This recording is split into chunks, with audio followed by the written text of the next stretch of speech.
Good evening, everybody. Tonight, we'll have a great time learning. I want to welcome all of you to our class. Tonight's class is dedicated by our dear friends, Ida and David Schattenstein, in the loving and inspirational memory of my dear friend, our dear friend, Rabbi Levi Yitzchak, Ben Zalman Yude Deitch, and in the loving memory of a young soul, Alter Shula, Bas, Rabbi Yosef Yitzchak, and Hindel Swerdlov. It is also dedicated by the Schattensteins in the merit of their new daughter, Alta Yette Shula, or Aliyah Schattenstein Mazel Tov. You know, they tell the anecdote about the woman who wakes up in the morning with a lot of excitement. And she tells her husband, I had an amazing dream, and I'm looking to understand the meaning of the dream. What do you think it means? What was the dream? He asks her.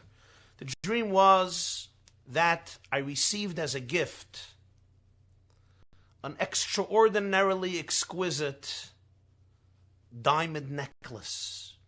What do you think this dream means?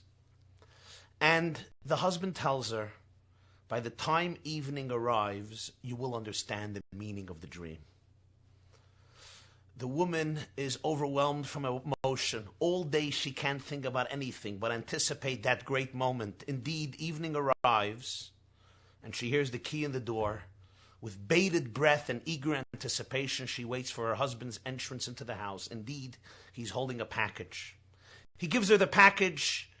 With tremendous excitement, she tears open the package and she sees a book. And the book is entitled, The Meaning of Dreams. Dreams, dreams, dreams occupy a major portion of the book of Genesis. It seems like the stories, the narratives flow through dreams. It begins with Jacob leaving the Holy Land, traveling to Mesopotamia to his uncle Laban, and on the way, he goes to sleep, and he has an elaborate dream, the dream of the ladder with the angels and so forth. There is the dream later of Jacob at the end of the portion of Vayetze concerning the flock. And then there are, of course, the dreams of Joseph, dreaming about the sheaves and the sun and the moon bowing down to him. There are the dreams of Pharaoh's butler and baker. And finally, in the portion of Miketz, Pharaoh, the king of Egypt, has two dreams. In his dream, Pharaoh, the monarch of the superpower of the time, Egypt, dreams that he is standing at the Nile River. And from the river emerge 7 good-looking, fat, healthy, robust cows. And they eat from the grass, the reeds at the river. Following these 7 cows emerge another 7 cows, lean, hungry, skinny, horrible-looking. And they stand near the first set of cows at the bank of the Nile River. And then Pharaoh's dream continues. The 7 lean cows eat up and swallow the 7 fat cows. He wakes up only to fall asleep again and have a second dream of 7 ears of grain which grow. Again, they're healthy looking, they're robust, they're fat. Followed by 7 ears of grain which are ugly and lean and very skinny and devoid of any substance. And here too, what happens? The 7 ears of grain, of lean grain, swallow up the 7 ears of fat and full and healthy looking grain, and Pharaoh wakes up. He summons all of his experts to try to decipher the dreams. But as the Torah says, Ein poiser oisam leparoi.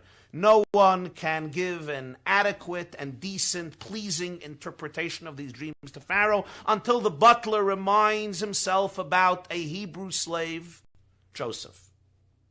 and shares with Pharaoh about Joseph's ability to explain the symbolisms behind dreams. Pharaoh summons Joseph immediately from the dungeon where he has been incarcerated for more than a decade. His clothes are changed, he gets a haircut, and he's summoned and brought before Pharaoh. Pharaoh presents to Joseph his two dreams, and Joseph presents the meaning behind the dreams. Joseph says that the 7 fat cows represent 7 years of plenty, 7 years of abundance of food that will be in Egypt. The 7 ears of fat grain represent again 7 years of plenty, followed by 7 years of famine, of hunger, of emaciation, and hence the 7 lean cows, the 7 lean ears of grain. The 7 years of famine follow the 7 years of plenty. And the 7 years of famine will eat up, they will swallow up the 7 years of plenty. To the extent, as the dream said, when you look at the 7 lean cows, you will not see that they swallowed up 7 fat cows. When the years of hunger come, you will not know of the 7 years of plenty. The hunger will be so powerful and devastating, they will erase every last trace of the years of prosperity. They will be gone, obsolete, forgotten. Joseph now continues giving Pharaoh advice, and he says, and now Pharaoh must appoint a particular individual who will develop an entire rationing system where during the 7 years of plenty, food and grain will be put away continuously, so that when the 7 years of famine arrive, the country will not be devastated from hunger. The people and the cattle will be able to survive from the food that has been produced abundantly and has been saved in abundance during the preceding 7 years of plenty. Pharaoh is astonished. He's overwhelmed from Joseph's wisdom. In his words, he says, where can you find a man with such divine spirit? Pharaoh tells him, there is nobody as intelligent, brilliant, and wise as you. You will be the man. And he appoints him to become second in command, to actually become the prime minister of Egypt. You are under me. No one will be above you in this country. You are the second in command, and Joseph indeed becomes the viceroy of Egypt. The rest, as we say, is history. The commentators, the biblical commentators, almost all of them, address numerous questions concerning this narrative. And it is really fascinating to study this story with all of the commentators, because there are so many different questions and explanations and interpretations and insights. But I want to address tonight with you, my dear friends, a few of the major questions that perplex so many of the commentators. The first, when Joseph finishes explaining the symbolism behind the dream, namely, 7 years of plenty will be followed by 7 years of famine, Joseph immediately continues to give the king advice. He says, and you could look in source number 1, please open up below the video. There is a PDF document. It says on it curriculum. Please open up your curriculum so you can follow the sources inside if you wish. Joseph tells Pharaoh right after giving the interpretation, Pharaoh must appoint a wise and clever man and place him above the whole Egypt. And Joseph gives him detailed, elaborate advice what this man has to do. Under Pharaoh, this man has to create a whole administration and designate an entire staff to allocate, to ration the food in every single city and put it away and preserve it and figure out a way of rationing it, allocating it, preserving it as a deposit for the years of hunger. Question is, where does a prisoner, a slave, coming out of a dungeon, get the audacity, the chutzpah, to give the king advice? The king summoned Joseph not to advise him how to run his country and how to deal with problems. The king summoned him for one thing and one thing only, to explain to him the meaning of the dreams. In ancient countries, in the ancient history, this can be compared to treason. You can die just for this. A person giving unsolicited advice to the king, telling him what to do. Never mind the fact that Joseph was a slave, a prisoner, a criminal, quote unquote, although we know that he was innocent, who was summoned now specially to interpret the dreams. From Joseph's perspective, right after he finishes giving the interpretation, he may be returned right back to his dungeon in Egypt. He was just taken out for a few hours to speak to the king. And yet, when he finishes the interpretation, he stands up to Pharaoh and says, "My dear king, this is exactly what you have to do right now." Where did Joseph get the audacity to do this? Why did he do it? Why would he do this? Question number 2. It's obvious that Pharaoh was extremely impressed from Joseph's advice. Right after he finishes giving the king advice what to do, the Torah says, take a look at your sources, Vayitav hadover be'enei Pharaoh ve'enei kol avodav. This thing, this word that he said, the advice he gave, was extremely pleasing to Pharaoh and all of his servants, and Pharaoh says, you cannot find a man who has such divine spirit. But I want to ask you a question. How brilliant is it to come up with the idea that if 7 years of hunger will follow 7 years of plenty, during the years of plenty you should put away food for the years of hunger? Do you really have to have a PhD in economics and be a brilliant economist to come up with this idea? Ask any person, the most simple, illiterate, uneducated human being, and say, you know, next week there's going to be a major snowstorm, and we're going to be locked up in our homes for a week. What should I do about food? And the person will not have to think much to tell you, I have a brilliant idea for you. You should go and purchase food this week and store it in your cabinet so that next week you'll have what to eat. Hooray, genius! People do it constantly when they hear there's going to be a storm. Sometimes they exaggerate a little bit. They go and empty out the stores for a week, for a month. Groise Gedule, this is as simple as how everybody lives. Or many people live. Or what was so oppressive to Pharaoh? Joseph says, you're having a hunger, make sure you prepare food. You got to appoint somebody for that. Of course, you have to appoint somebody to be in charge. Somebody has to take care of it. Somebody has to make a system. You're dealing with a whole country. Joseph, anyway, did not discuss the mechanisms of doing it. He was just discussing the idea. The mechanism is always brilliant, to figure out a major system of administration. It should be professional. It should be effective. The food should be preserved. But the general advice that you have to do this, simple. But Pharaoh was impressed. Not only that, when the Torah says that Pharaoh was pleased with what Joseph said, it doesn't say Pharaoh was pleased with his dream interpretation. It doesn't say Vayitav hapisroin be'enei pari. Look again in your curriculum. It doesn't say Vayitav hapisroin be'enei pari. The dream interpretation was pleasing to Pharaoh. It says Vayitav hadovar. The thing. Which thing? The last thing Joseph said. His last piece of advice. This is what was pleasing to Pharaoh. Although the main objective of summoning Joseph was to explain the dream, that is not even mentioned that Pharaoh was happy with the interpretation. I mean, it's obvious, but it's not even mentioned. What blew Pharaoh away? What staggered his imagination? What captured him in Joseph's message? His advice to put away food. Simple advice anybody would give. Third question.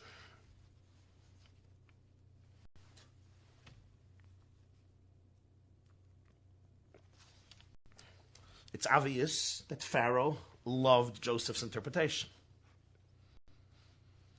As I said, he loved his advice. That's what the Torah says explicitly. Obviously, he loved his dream interpretation and was extremely impressed by it. And when he tells his servants, there's no man who has such divine spirit And when he tells Joseph, I've never found somebody, there's nobody as wise and intelligent, he's referring to his advice. He's referring to also his interpretation of the dream.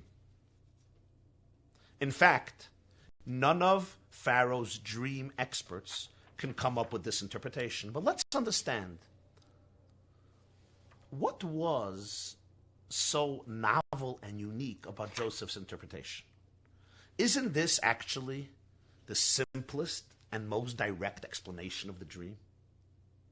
Let me ask you a question. 7 fat, robust, good-looking, healthy-looking cows. What does that mean? Lots of food. 7 lean, skinny, ugly, emaciated cows. What is that a cause of? What does that mean? No food. 7 ears of grain, which are healthy, which are filled, which have substance, which are robust. What does that mean? There's good harvest, there's good plenty, there's good produce. 7 emaciated, horrible, ugly ears of grain, knocked out by the wind, the kernels are gone, there's nothing to them, means no produce. So 7 fat cows, a lot of food. 7 skinny cows, there's no food, very little food. 7 great ears, healthy ears of grain means there's good produce. 7 lean ears of grain, there's terrible produce. And that's what Joseph says. Joseph says you're going to have 7 seasons of produce, which is good. You'll have plenty. You'll have 7 seasons of produce, which will be horrible, and hence there'll be hunger and famine. And the 7 will eat up. The 7 skinny ones will eat up the 7 fat ones. The 7 years of famine follow the 7 years of plenty. It's a great interpretation. But is it really so brilliant that Pharaoh was like, wow? Isn't it pretty direct? And why did none of the Egyptian experts come up with this? If you have a dream about something that's very fat, robust, healthy versus something very emaciated, wouldn't even a child associate it with plenty versus hunger, famine? But none of the Egyptian experts, which Pharaoh summoned, because he woke up in the morning and he summoned all of his experts. Es kol chachamel, look in your sources, all of the sages, all of the wise men, all of the dream connoisseurs of Egypt were summoned. No one can come up with this. Why?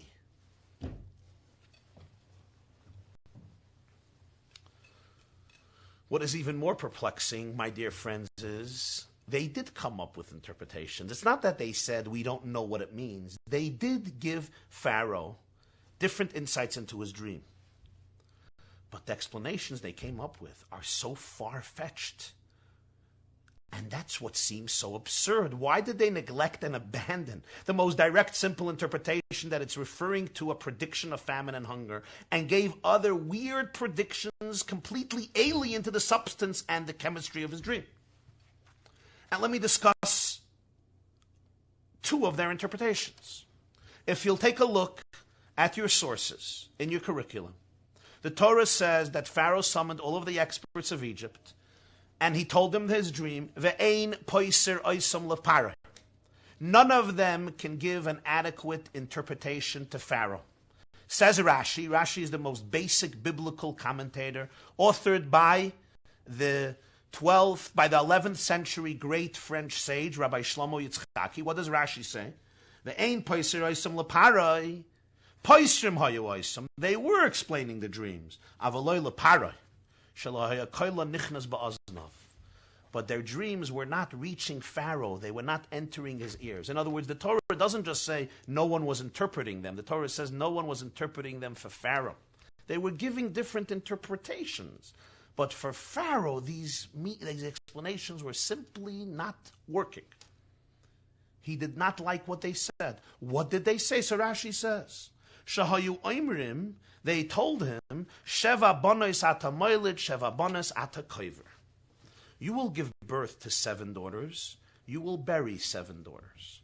The 7 healthy-looking cows represents the birth of 7 daughters. Why sons and not daughters? I will assume because the dream spoke about cows and not bulls. Okay. 7 lean cows would represent the death of 7 daughters. that would then swallow up the joy of the birth of 7 daughters, of the 7 daughters. So he gives birth to 7 children, the 7 children die, and that's the interpretation of the prediction that he was seeing in his dream. Pharaoh did not like what they said. This is the interpretation Rashi brings. And I ask you a simple question. Why did they give such a far-fetched interpretation? That it's symbolizing his children. When they can give a direct interpretation, that it's actually symbolizing the story itself. Plenty and famine. Good grain, bad grain. Healthy-looking cows, emaciated, hungry, lean cows who are starving because there's no food.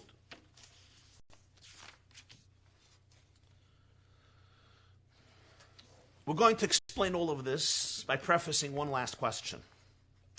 And that is, Rashi's source for their interpretation comes from the Midrash. If you'll take a look in the Midrash, and I quote it in the sources, the Midrash, in the portion of Mekates, says that they gave a second interpretation to Pharaoh. And the reason the Midrash says they gave a second interpretation is because Pharaoh had 2 dreams. So they gave 2 interpretations for the 2 dreams. Their first is you're going to give birth to 7 daughters, and you're going to bury the 7 daughters. The second is, V'chein amru, they also told him, Sheva shibolim atoivas, Sheva malchias atamechabesh, Sheva shibolim aroyas, Sheva africhias mardizbach. The 7 healthy ears of grain represents that you're going to conquer 7 empires. The 7 lean ears of grain represents that 7 empires will conquer you. You will have a time when you will expand your empire. You will conquer 7 other empires. But then you will be defeated by 7 empires. That was the interpretation. Here again, we wonder why they're going to this far-fetched why they're giving this far-fetched interpretation. But what is so interesting is Rashi would not quote the second interpretation of the Midrash. Even though Rashi knows that Pharaoh had 2 dreams, and Joseph himself was compelled to explain why Pharaoh had to have 2 dreams, although the interpretation of both, according to Joseph, was identical, to notify him from heaven that this is happening very soon, he should begin immediately. And yet, despite the fact Pharaoh has 2 dreams and the Midrash gives 2 different interpretations that his experts presented to him, Rashi deletes the second and only quotes the first about giving birth and burying the 7 daughters. Why?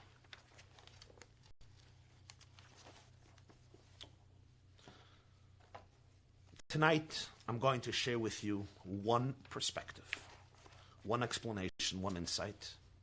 It was presented by the Lubavitcher Rebbe, Rabbi Menachem Mendel Schneerson, on Shabbat, the Shabbos of the portion of Mekates, Tovshin Lamed Daled, 1973, at his Shabbos afternoon gathering.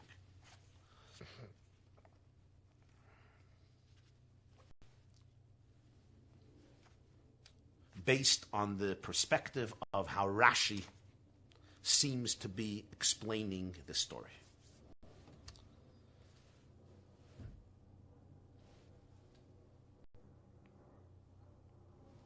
Now listen closely, please. Bear with us as we develop the Rebbe's explanation and answer to all of these questions and dilemmas. It's true that the experts of Egypt could have easily told Pharaoh the obvious. 7 years of plenty followed by 7 seasons of hunger. It is the simplest and directest and most obvious symbolism behind Pharaoh's dreams. But there was a reason that all of the Egyptian experts rejected this interpretation and instead went to search for far-fetched explanations for the dream. And the reason is because there was one detail in Pharaoh's dream that this message would not sit well with. There was one aspect in the narrative of Pharaoh's dream that could not be accounted for if they would present the interpretation that Joseph would ultimately interpret. Which detail was it? I'm going to ask you now to go to your sources because I want to look with you inside into this verse. Pharaoh sees that from the river, 7 fat and healthy-looking cows come out. Great. And what do? They eat, they pasture in the swamp, they eat from the grass and the reed. Good. What happens next? Vihine, take a look. Vihine. Sheva paris acheres, 7 other cows, oilos achereim in ayor, follow after them from the river. They come up after them from the river. Ra'ois mara, they look bad. Dakois basar, their flesh is lean. V'ta'amoidna eitzel haparos al svas hayair. And these 7 lean cows stand near the 7 fat cows at the bank of the river. And what happens next? V'taychalna haparos rois hamara v'dakas habasar esheva haparos yefais hamara v'abris. And the horrible-looking, lean-flesh cows eat up the 7 handsome-looking and healthy, robust cows. Vayikatz Pharaoh, and Pharaoh wakes up. Now, what is the problem here? Tell me, what is the problem here? I can understand 7 fat cows, 7 years of prosperity, of a great economy, great food, lots of produce, everybody's being nourished, everyone is walking around, healthy, looking robust, and maybe some of us fat. Fine. I can understand after that what happens. There is hunger, there is famine, there is emaciation, there's no food, there's no produce. Skinny, lean cows are walking around all over the place. Skinny, lean people, unfortunately. Bones. Why? No food. The 7 lean cows eat up the 7 fat cows. Why? The 7 years of famine completely consume and swallow up and devastate all the plenty. The recession is so bad that the years of prosperity are forgotten. Granted, beautiful. But one detail here doesn't work. Which detail doesn't work? Which detail in the dream does not work? There's something that we cannot account for according to this interpretation. You got it. V'ta'amoidna eitzel haparos al svas hayar. That the 7 lean, ugly-looking, emaciated cows stand near the robust fat cows at the edge of the river. In other words, there is a point in the dream when the 2 sets of cows coexist. When they're standing near each other, side by side. Here is the problem. How can you have famine and plenty simultaneously? I can first have seven fat cows, followed by 7 skinny cows, which swallow up the 7 fat cows. Makes sense? But how and where do I have, according to the interpretation of Joseph, 2 sets of cows representing opposite times simultaneously? If it's a time of plenty, it's not a time of famine.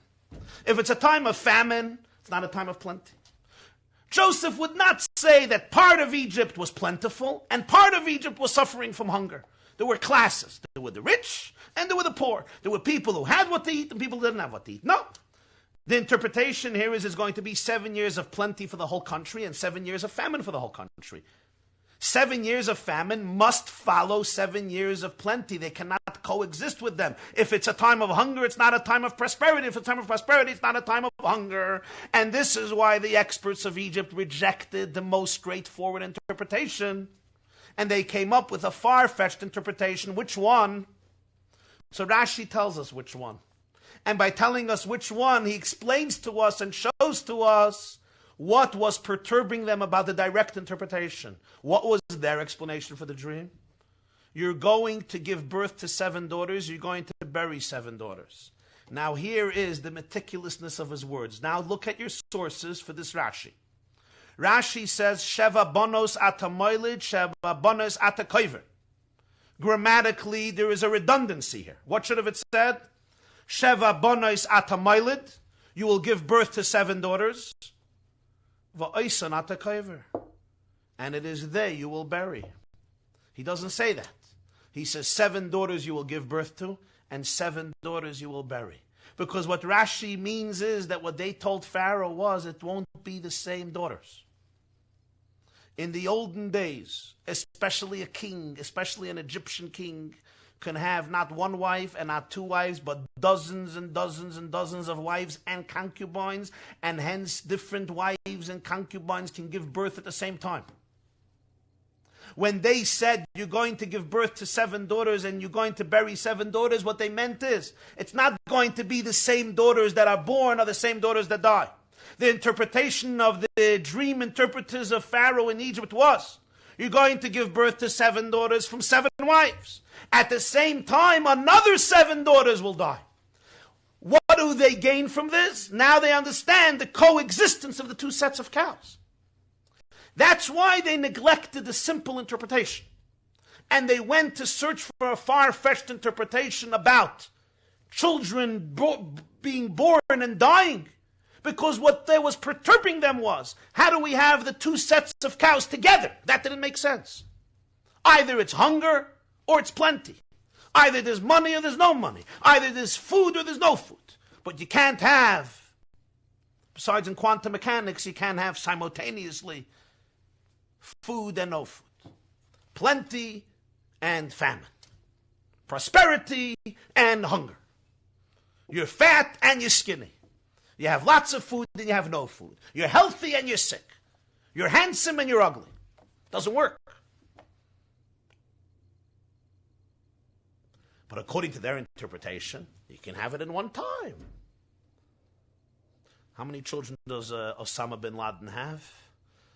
They used to say 40. I hear now it's more than 40.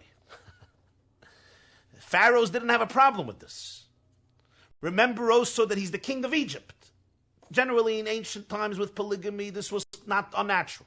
Certainly a king, not of a very ethical democracy, but a king like Pharaoh of Egypt. Egypt was known as a morally depraved society, as Rashi puts it elsewhere, and you look in the sources, Shtufei Zimah. In Egypt, promiscuity was common, and adultery was common. And different relationships were very common for everybody, never mind for the king. And we all know the story of Abraham and Sarah. Why Sarah had to say that Abraham is my brother, not my husband? Because Pharaoh took her. This was a long time ago, but the concept was still there in Egypt. So at the same time, Pharaoh can have 7 daughters that are born and 7 daughters that die. And therefore, Rashi doesn't say Sheva bonos atamoilid v'oison atakover, the same ones that you give birth to, you'll bury. No, it's different daughters. And this explains wonderfully why Rashi deletes the second interpretation of the Medrash, that they told Pharaoh that you're going to conquer 7 countries. And you're going to be defeated by 7 countries. Because they weren't just looking for an interpretation. They were looking for interpretation to account for the coexistence of the 2 sets of cows. Logically to say that a king will go out to conquer 7 countries simultaneously, while 7 countries are attacking him, is unnatural. It's uncommon unless your name is Germany. But if your name is not Germany, to go and declare war against 7 different countries simultaneously, and at the same time have 7 different countries attacking you, you have to be meshuggah. You have to be insane to do this. So obviously, first you conquer one country, and then when you finish, you conquer another country. But when you're at war with 7 countries, you're trying to conquer 7 countries simultaneously. It's not normal. It's not logical. You conquer one, and then you do a second one, and then you do a third one. And to be involved in the conquest of 7 countries, while 7 countries are attacking you, you don't do that. You're spreading yourself too thin. So that's why Rashi doesn't even bring that interpretation. But according to Rashi, they would never present that. Because for that, they cannot explain why the 2 sets of cows are there simultaneously. They're trying to explain this detail. And this detail is unaccounted for in the story of war. It is only accounted for in the story of birth and death of the 7 daughters. This explains why they had to reject Joseph's interpretation even before they summoned Joseph. Now we'll be able to understand the uniqueness and the novelty of Joseph's interpretation. Joseph came to Pharaoh, and he didn't just tell him there are going to be 7 years of plenty followed by 7 years of famine. Joseph accounted for this detail in the dream, that the 7 lean cows were standing side by side with the 7 fat cows. And this is the reason why Joseph continued to give Pharaoh advice what to do about the hunger. Namely, to create a system of rationing, of allocating and saving, storing the food for the time of hunger. It's not like everyone who reads the story understands it, that Joseph was giving Pharaoh advice. Yosef was not giving the king any advice. His advice was essentially a continuation of the interpretation of the dream. Joseph's advice to Pharaoh was part of explaining to him the dream itself. Part of deciphering and explaining to Pharaoh what the meaning of the dream was. When he told him you should appoint somebody to put away food during the years of plenty for the years of famine.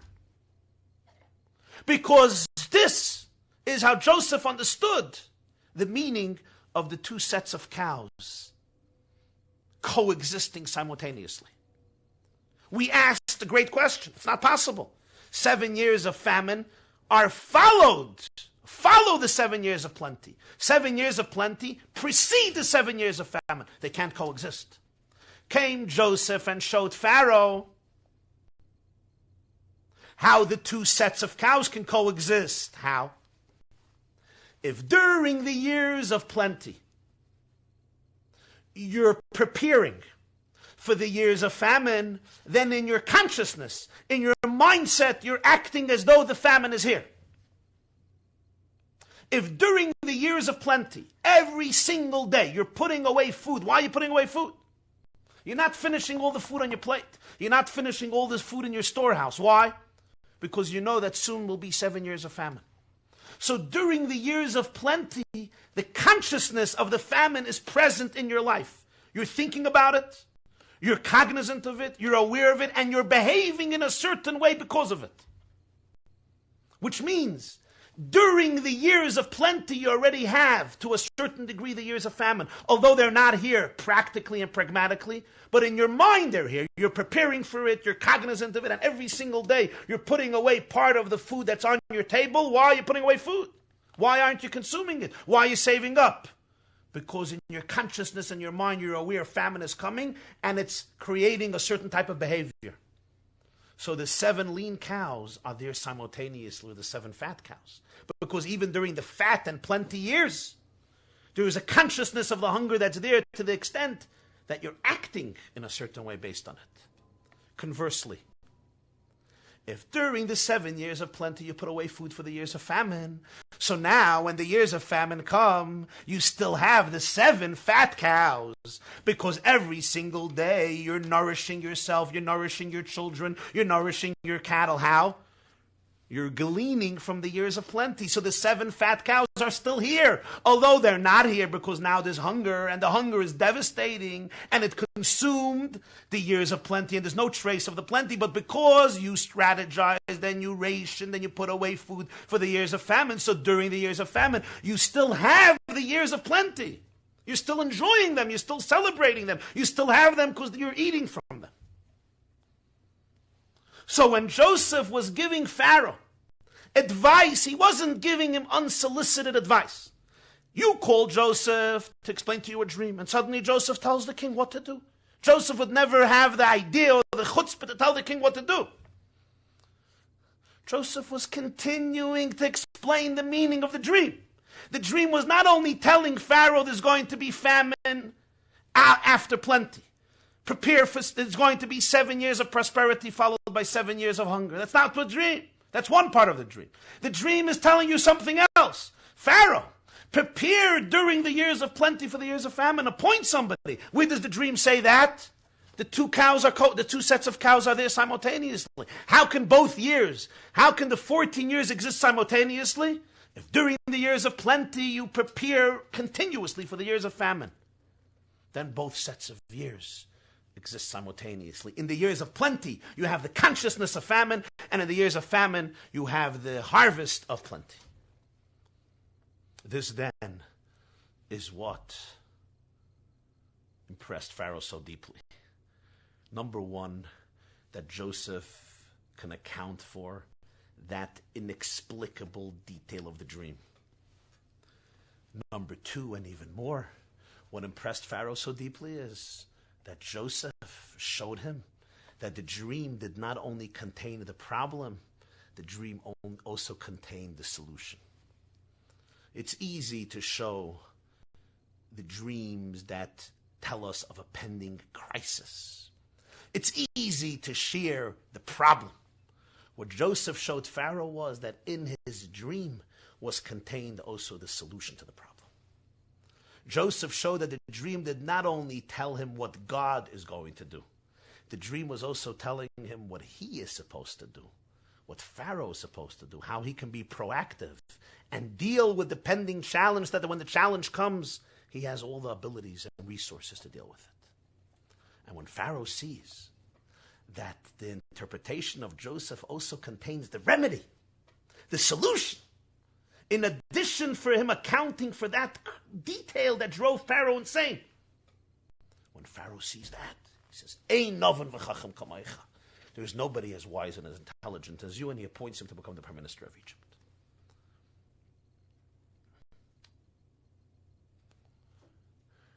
And here I should add one more detail. We can add many, many more details, but, and if you look at the sources, you'll see the source, the bibliography of the source of this class, if you want to go into it a little more. The first question I raised was how Joseph had the audacity, why would he think of giving the king advice that was unasked for? The Ramban asks this question, among others. Rabbeinu Moshe ben Nachman, the great 13th century Spanish sage, Talmudist, leader, physician, philosopher, polemicist, Ramban, Rabbeinu Nachmanides. He asked this question. He wrote a commentary on Chumash, and he asked this question. And what does he answer? He answers that Joseph's advice to Pharaoh was also part of the dream interpretation. Which part? When it says that the 7 fat cows ate up the 7 lean cows, Ramban says Joseph was explaining that to mean that during the 7 years of famine, they were eating from the 7 years of plenty.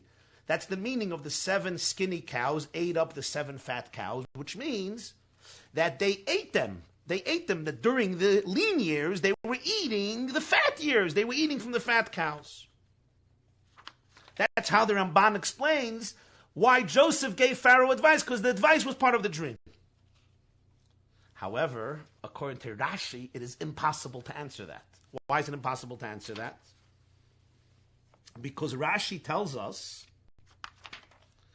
fascinatingly, that the symbolism behind the 7 fat cows eating the 7 skinny cows, and you can look in your sources to see what the Ramban says, but now I want you to look at the sources to see what Rashi says. Simin, shetehei kol simchas hasoiva nishkachas b'mei harav. The symbol of the eating up is that the whole joy of the prosperity will be forgotten during hunger.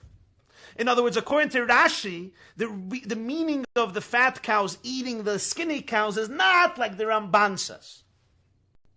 That during the years of famine you will eat from the years of plenty. It means exact opposite. The famine will be so horrible. It will completely erase and delete every last trace and glimmer of joy during the good years, during the fat years. So Rashi can't say that this detail of the dream that accounted for Joseph giving Pharaoh advice. Because according to Rashi, when I say someone eats up something else, it can mean 2 things. According to Rashi, it means you ate it up, means you swallowed it up, you consumed it, it's obliterated. You ate it up, like you ate up your money, it's gone. According to the Ramban, what it means, you ate it, means you're eating it, you're using it, you're enjoying it, you're gleaning from it, you're gaining from it.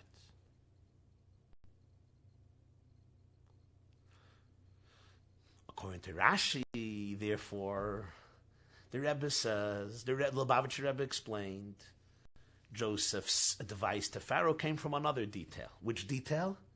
that the fat cows and the lean cows were standing right near each other, right here at the edge of the bank. You had these sets of cows together.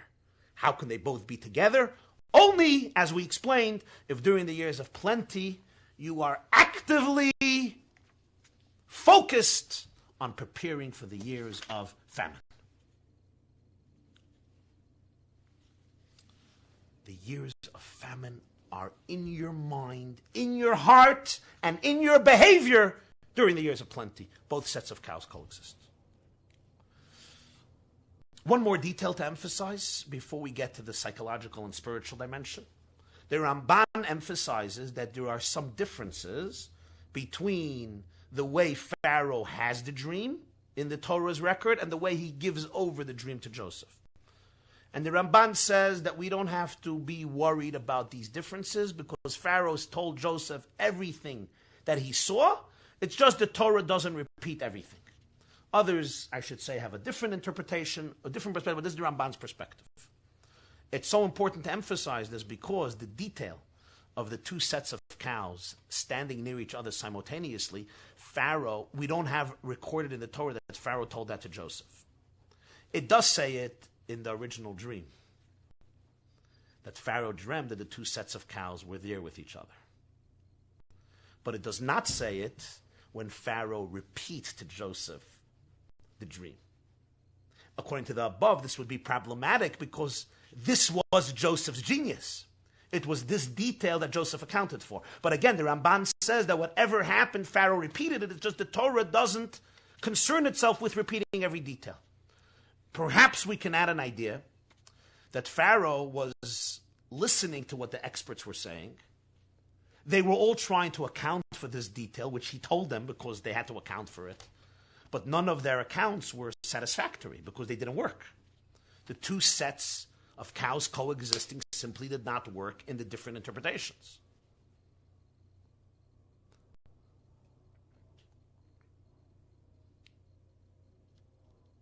And it may be that the fact that the Torah eliminates these words is perhaps Pharaoh has given up on the possibility that Joseph from all would be able to interpret this coexistence. But as we said, according to the Ramban, Pharaoh did say it to Joseph. He said everything to Joseph. It's just the Torah doesn't repeat every detail. Now, every narrative, every story in Torah can be understood on a physical, concrete dimension and also psychologically, emotionally, spiritually. Every person has two phases in their life, or I should say most of us have two phases in our lives. We have times of plenty and we have times of famine. We have times of plenty when we are fulfilled, when we are wholesome, when we're happy, when things are going well externally and internally.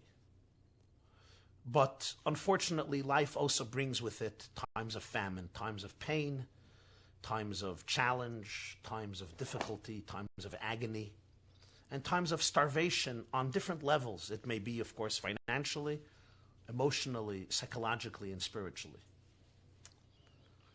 The challenge of so many of us is that these two phases in life are completely separate. They're detached from each other. And when we are in our years of plenty, when we're healthy, when we're successful, when things are going well and fine, we ignore the possibility of famine in life. We behave as though we are invincible. We may not necessarily dedicate time to develop a true, deep relationship with our spouses, for example, with good friends, for example, with our soul, with our truth, with our integrity, with God, because we really don't need anybody. You know, when you're very successful, you really don't need anybody. You're flying high. The world needs you. Or you think the world needs you, and you're just oblivious. You know the story about the fishermen. There was a group of fishermen who went out on a boat to fish on a nice day. Suddenly, from nowhere, a major storm erupted and was threatening to capsize, to turn over their boat, and they realized that momentarily they may end up in the waters and that may be the end. So one of the fishermen turns to his friend and says, you know, you better start praying now. Pray to God to save us. We need God. And the man says, listen, I haven't prayed to God in years and years. I don't even know what it means to pray. Well, he says, I couldn't care less. You just figure out how to pray and start praying. So the man turns to heaven and says, my dear God, listen, I have not bothered you now for 15 years. I'm making a deal with you. If you just do what I need right now and you get me back to my home, I promise you I will not bother you for the next 15 years. During the times of plenty, everything is perfect. You don't need anybody. You need a real relationship. You need to be honest. You need to be vulnerable. Tell me, you need one real friend in your life. What do you need for? Everything is great. Problem is that famine might come. We hope it doesn't, but famine might come. And then you do need a real friend. And then you do need a real relationship. And then you do have to know your soul. And then you do need a relationship with God. And then you have to be real. And then you need to find the purity in you, the idealism in you, which doesn't change throughout the different experiences of life. You have to find that part of you that cannot be destroyed during times of famine. But the problem is, if you didn't cultivate it during the years of plenty, you may not be able to discover it suddenly in the years of famine. It's like with friends. If you don't spend energy to cultivate a real relationship with a friend, then when you might need a friend, it's not going to be easy to get one. During the good days, you have to have a real relationship. So when a bad day comes, God forbid, you'll have what to connect to. And this is Joseph's wisdom that so impressed Pharaoh, not just on an economic level, but even more on a psychological and a spiritual level. Because in human nature, we become intoxicated. During the times of plenty, I become drunk. And thus, during the years of famine, I can become despaired and depressed. And Joseph's genius and Joseph's depth and Joseph's guidance was, you must connect the 2 years. The 2 years must coexist. The 7 set of fat cows and healthy, robust cows must be standing near the 7 lean cows. Not to say that you must have a pessimistic outlook that any day there won't be food on your table. But what Joseph is saying is something much deeper and something more rich. Don't become self-absorbed and narcissistic in life and so oblivious to life. During your good times, cultivate those priorities, those ideals, those qualities that will be timeless, that will be eternal, that whatever happens in the world, you remain connected to. They cannot leave you. So that if 7 years of famine come, you have right there everything you put away during the 7 years of plenty.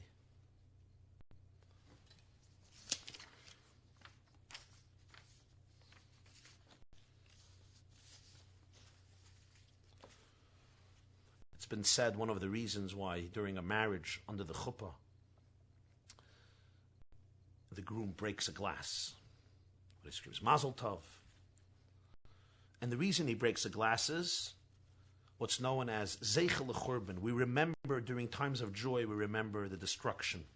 We remember the broken hearts. We remember that there's so much pain in the world. We remember Jerusalem and the Holy Temple that was destroyed and still not rebuilt. The question is, why right then? Why then at the end of the chuppah when the festivities are about to break out and the champagne bottles are about to be popped and the dancing is about to break out in its full joy and celebration, why right then? A moment before do we have to break the glass? And one of the answers that's been given is that people who in the height of their joy can remember the pain that still exists in the world and be sensitive to the tears that still flow in our world. When they might experience a moment of pain, they will be able to remember all the joy that exists in the world. But people who in the height of their own joy become indifferent and oblivious to the brokenness that exists in the world, then when they experience a moment of brokenness, that becomes their only reality. And they have no inspiration, joy to draw from. So when you're on top of the world, you have to make sure that there's some people you're really close to. There's some people you have a very real relationship with. There's people you could be completely naked and vulnerable with. Because today you may not need it. Today you may not think you need it. But one day that is what might sustain you. Your true friendships, your honesty, your true relationships, your real integrity, your depth. This is what Joseph taught us. It's what he taught Pharaoh, and it's what he continues to teach us. Make sure that in your life there's no fragmentation between good days and difficult days. It's one life. Link them as one. Good night.